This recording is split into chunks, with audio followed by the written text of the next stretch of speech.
పల్నాడు పర్యటనకి వెళ్ళిన సందర్భంగా జరిగినటువంటి తీరు ఇది ప్రజాస్వామ్య సమాజమేనా అనేది అనుమానాలు కలుగుతున్నాయి. ఎందుకంటే పోలీస్ వ్యవస్థని అందరూ గౌరవిస్తారు. మనిషికి సామాన్యుడికి ఒక రూలు, మాజీ ముఖ్యమంత్రులకు ఒక రూలు, లేకపోతే రాజకీయ నాయకులకు ఒక రూలు అనేటటువంటిది ఉండదు. పోలీసులు అనుమతి ఇవ్వలేదు అని అంటే ఎవరైనా సరే కోర్టుకు వెళ్ళి పర్మిషన్ తెచ్చుకొని ఆ కండిషన్స్ ప్రకారం యాత్రను కొనసాగిస్తారు. ఇప్పటిదాకా చూసినటువంటి రాజకీయం ఇది ఆంధ్రప్రదేశ్. కానీ పోలీసులు పర్మిషన్ ఇవ్వకపోతే ఏంటి, మా బల ప్రదర్శన మేము యథావిధిగా చేస్తాము అనేటటువంటి స్థాయిలో ఈరోజు జగన్మోహన్ రెడ్డి గారు రెచ్చగొడుతున్నారు ప్రజలని. అంటే ఏమి ఆశించి రెచ్చగొడుతున్నారు? గతంలో మీరు లోకేష్ పాదయాత్ర చేసినప్పుడు ఆంక్షలు పెడితే మేము అన్నిటినీ బ్యారికేడ్స్ని దాటుకుని మేము మా యాత్ర కొనసాగిస్తామని ఆయన అనలేదు. పవన్ కళ్యాణ్ గారిని వైజాగ్లో మీరు నడి రోడ్డు మీద ఆపితే వెనక వేలాది మంది జన సైనికులు ఉన్నారు, మేము పోలీసుల్ని గుప్పెడి మంది ఉన్నారు, ధిక్కరించి ముందుకెళ్తామని వెళ్ళొచ్చు. ఆ రోజు పవన్ కళ్యాణ్ గారు ఆ రోజు వెళ్ళలేదు. ఇప్పటిదాకా రాష్ట్ర చరిత్రలో ఎవరైనా సరే పోలీసులు ఆంక్షలు పెట్టారు అని అంటే దానికి సంబంధించినటువంటి న్యాయ పోరాటమైనా చేస్తారు, లేకపోతే పోలీసుల తీరుని ప్రజల్లోకి తీసుకెళ్తారు. అంతే తప్ప గుంపులు గుంపులుగా వచ్చి మీరు రూల్స్ పెడతారా, మేము వైలేట్ చేస్తాం అనే కవ్వింపు చర్యలకి పాల్పడడం అనేటటువంటిది. అందుకే జగన్మోహన్ రెడ్డి గారికి బాధ్యత లేదు అనేది. బాధ్యత లేని నాయకుడు ఈ చరిత్రలో ఎవడైనా ఉన్నాడు అంటే జగన్మోహన్ రెడ్డి గారు మాత్రమే. ఎందుకంటే ప్రొటెక్షన్ అనేటటువంటిది పోలీసులు ఇచ్చేటటువంటిది. ఈ రాష్ట్ర ప్రజల్ని జగన్మోహన్ రెడ్డి గారు కాపాడడం లేదు, వైసీపీ నాయకులు కాపాడడం లేదు. అది దొంగతనం కావచ్చు, గంజాయి కావచ్చు, మరొక నేరం కావచ్చు, పోలీసులు కాపాడాల్సింది. మీరు ఒక మాజీ ముఖ్యమంత్రి స్థానంలో ఉండి మేము పోలీసులను లెక్క చేయము అనేటటువంటి ధోరణిలో వెళ్తే రేపు ఒక దొంగ వెళ్తాడు, ఒక గంజాయి నేరస్తుడు వెళ్తాడు, ఒక మాఫియా డాన్ వెళ్తాడు, ఒక భూ ఆక్రమణదారుడు వెళ్తాడు. పోలీసుల్ని లెక్క చేయకుండా ఉండేటటువంటి కల్చర్ని మీరు నేర్పుతున్న తర్వాత ఒక పొరపాటు చేశారు. తెనాలికి వెళ్ళి రౌడీ షీటర్లకి వాళ్ళు ఒక స్వాతంత్ర సమర యోధుల్లాగా వాళ్ళని కీర్తించి వచ్చారు. అక్కడ పోలీసుల వ్యవస్థకు సంబంధించి చాలా పెద్ద పొరపాటు చేశారు. ఇవాళ ఆంక్షలు ఉంటే ఏంటి, ఆంక్షల్ని ధిక్కరిస్తామంటే రేపు ఎవరైనా ధిక్కరిస్తారు. ఆంక్షలు అనేటటువంటి మాకు కాదు అని ప్రతి నేరస్తుడు అనుకుంటే ఈ రాష్ట్రం ఏమైపోతుందో ఆలోచించాలి. రేపు 21వ తారీఖున ప్రపంచ రికార్డు సృష్టించడానికి ఆంధ్రప్రదేశ్ పేరుని, ఆంధ్రప్రదేశ్ క్రెడిబిలిటీని ప్రపంచానికి చూపించాలనేటటువంటి ఉద్దేశంతో ప్రతిష్టాత్మకంగా యోగా డే చేసుకుంటూ ప్రధానమంత్రి గారిని పిలుస్తున్నటువంటి సందర్భంలో ఈ వయలేషన్ ఆఫ్ రూల్స్ అనేటటువంటి దాన్ని ఒక సిద్ధాంతంగా, ఒక ఫిలాసఫీగా జగన్మోహన్ రెడ్డి గారు వరుసగా ఇంప్లిమెంట్ చేస్తున్నారు అంటే దాని అర్థం ఏమిటి? ఈ రాష్ట్రంలో శాంతి భద్రతల్ని దెబ్బతీయదలుచుకున్నారా? శాంతి భద్రతలు పోలీసుల అదుపులో ఉండకూడదని చెప్పదలుచుకున్నారా? మాస్ సైకాలజీ మీకు తెలియదా? పిరికివాడు కూడా గుంపులో ఉంటే రాయిలేస్తాడు. పొదిలిలో ఏం జరిగింది? ఎందుకు పోలీసులు ఈరోజు మీకు ఆంక్షలు పెట్టాల్సి వచ్చింది? పొదిలిలో రాళ్ళు రువ్వారు, చెప్పులు ఇసిరారు, వీడియోలు దొరికినాయి. ఒక కంట్రోల్ లేనటువంటి బల ప్రదర్శనకి మీరు పదే పదే పాల్పడుతున్నారు. పరామర్శలు కాదు అవి. ఒక రైతును పరామర్శిస్తే దానికి ఒక పద్ధతి ఉంటుంది. ఏ పొలిటీషియన్ అయినా ఒక పద్ధతిగా వ్యవహరిస్తున్నాడు.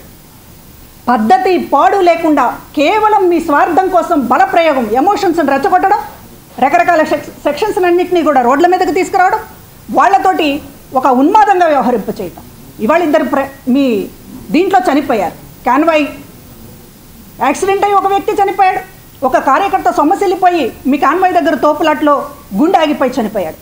మీరు మీడియాతో మాట్లాడుతున్నప్పుడు కనీసం ఆ ఇద్దరికి సంతాపం కూడా తెలియచేయకపోవడం అనేటటువంటిది మీ దౌర్భాగ్య రాజకీయానికి ఉదాహరణ కాదా అని అడుగుతున్నాం.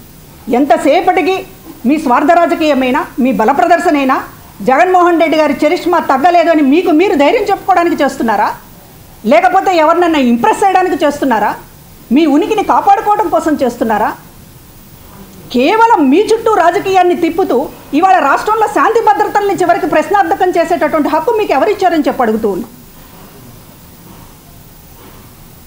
ఈరోజు ముసలి కన్నీరు కారుస్తున్నారు. సంవత్సరం క్రితం చనిపోని, పోనీ ఇవాళ వయలేషన్స్ చేసేసి రూల్స్ అన్నిటిని పక్కన పెట్టేసి పోలీసులు గీలీసులు జాంతా నై అని చెప్పి వెళ్లాల్సినటువంటి సందర్భమా?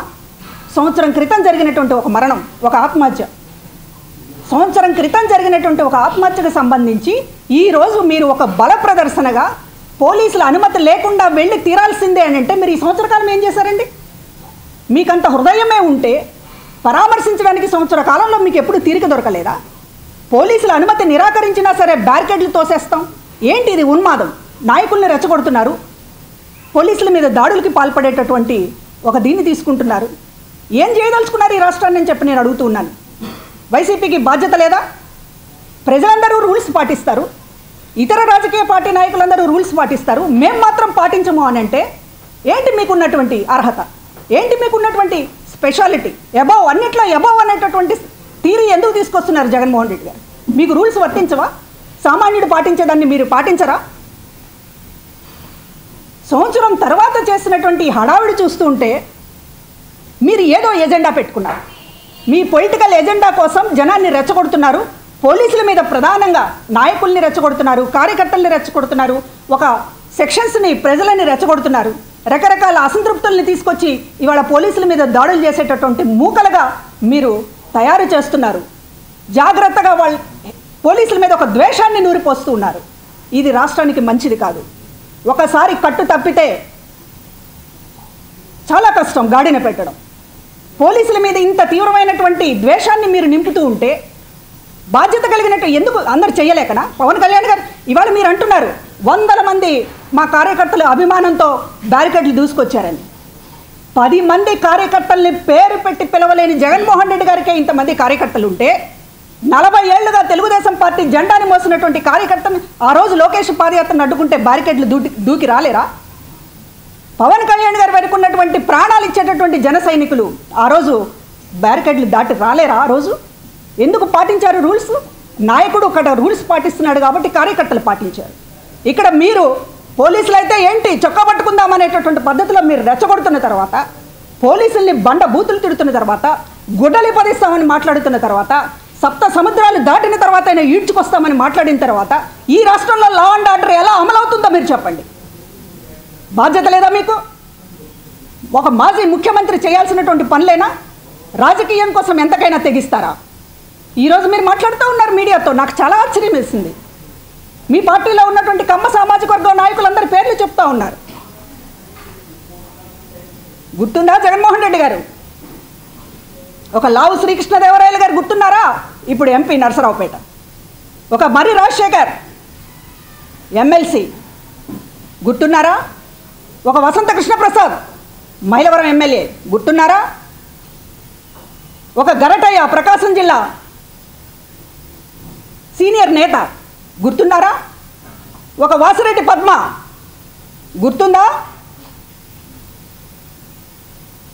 విజయమ్మ గారు వాసిరెడ్డి పద్మకి నువ్వు పార్టీ పెట్టినప్పుడు ఇవ్వాల్సినటువంటి సీటు ఫస్ట్ ఎమ్మెల్సీ అని, ఎన్ని ఎమ్మెల్సీలు పోతే ఎన్నిసార్లు అన్యాయం చేస్తారయ్యా ఆమెకి అని చెప్పి నిన్ను నీ సజ్జలని నిలదీసింది వాస్తవం కాదా?